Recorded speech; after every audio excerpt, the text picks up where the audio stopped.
Bonjour à tous. Lorsqu'Israël est sorti d'Égypte, ils ont parcouru le désert jusqu'à entrer en terre de Canaan. Et vous vous souvenez qu'à la suite d'une révolte, ils ont dû passer 40 ans dans le désert.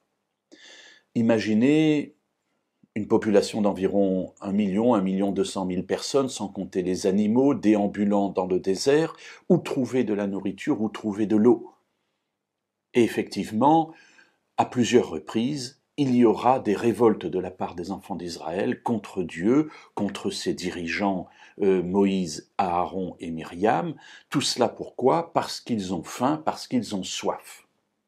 Et Dieu va pourvoir aux besoins de son peuple, à sa nourriture, notamment par la manne. Alors la manne, c'est un miracle que Dieu va faire pour que le matin, il y ait une substance qu'on a appelée manne. Manne, ça veut dire qu'est-ce que c'est en hébreu. Ils ne savaient pas ce que c'était, alors ils ont dit qu'est-ce que c'est, on va l'appeler manne, manhu.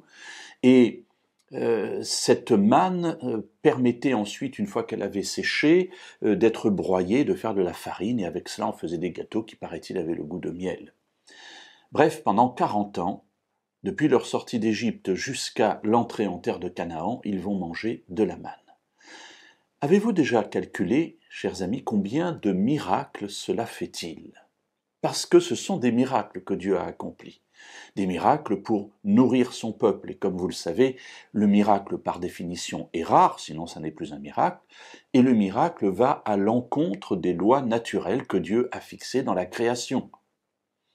Ainsi, pendant 6 jours, il va tomber cette manne. Cela fait donc 6 miracles. Puis le 7e jour, il n'en tombe pas. Cela fait un miracle supplémentaire, ça en fait 7. Ensuite, si durant les 6 premiers jours, les Israélites prennent plus qu'il ne leur faut pour manger pour la journée, cela pourrit. Effectivement, Dieu voulait qu'on s'attende à lui chaque jour et on ne peut rien amasser pour le lendemain. En revanche, le vendredi, on peut en ramasser 2 fois plus, et le lendemain, cela ne pourrit pas. Un miracle supplémentaire par semaine, cela fait donc 6 plus 1, cela fait donc 8 miracles multipliés par 52 semaines multipliés par 40 ans, on fait ça à la louche.